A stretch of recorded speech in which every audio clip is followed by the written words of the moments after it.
As our cars turn into rolling supercomputers, it's easy to forget one of their emerging electronic needs: managing massive data flows within the car. In a self-driving car, sensors should throw off some 4 terabytes a day.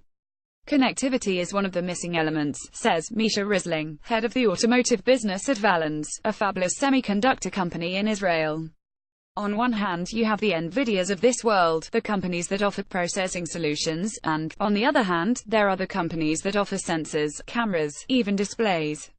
We provide the connectivity, and because Valens' method involves just a twisted pair of copper wires, a single cable can replace several. That's an improvement, even over the futuristic alternative, which is to use fiber optic cable.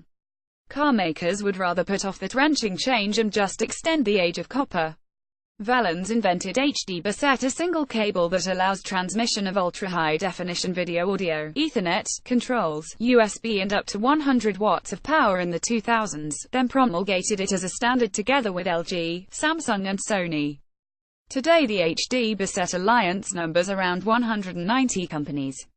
Most of the early adopters were in the consumer electronics business, but now the members include such automotive players as GM, Daimler and Delphi. Last year, Daimler said it would incorporate the Valens system into cars in the near future. The original point was to use signal processing to push high-definition video, audio and other bandwidth hogs further than the several meters that is possible with the old HDMI standard.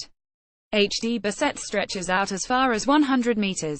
That extra reach may not matter much to low-end consumers, who just need to hook a disc player to an HD television set. But it matters in large area networks of the sort you see in corporations, universities and other high-end users. And it really matters inside a car, where all the close-packed electronics create a tight fit. The rising tide of sensors, computers and actuators is filling in the last remaining empty holes in a car. Designers typically put a lot of the power-hungry computers in the back of vehicles, so the interconnects need to extend to them. The HD Bassett standard makes it possible to do that simply by snaking a single wire through a tight spot in a door assembly or a floor panel. There's another major issue the copper cable solves: you've got to make sure the emissions won't influence other cables and solutions next to you, Risling says.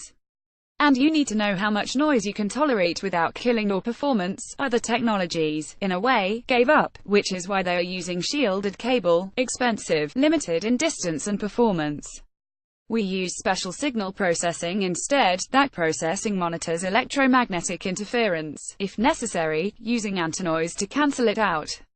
And because HD Bassett extracts information and encapsulates it into packets, it can send those packets over a channel efficiently.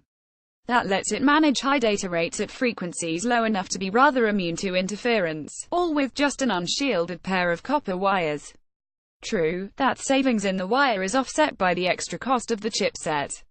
The reason HD Bassett isn't used to connect a low-end disc player to a TV is that the chips cost about as much as the player. But today's car is a true local area network, even if all you consider is the infotainment system. Throw in the data flowing from cameras, radars, lidar sensors, brakes, GPS and other smart car doodads, and you've got the highest-end system you're likely to find this side of a fighter jet.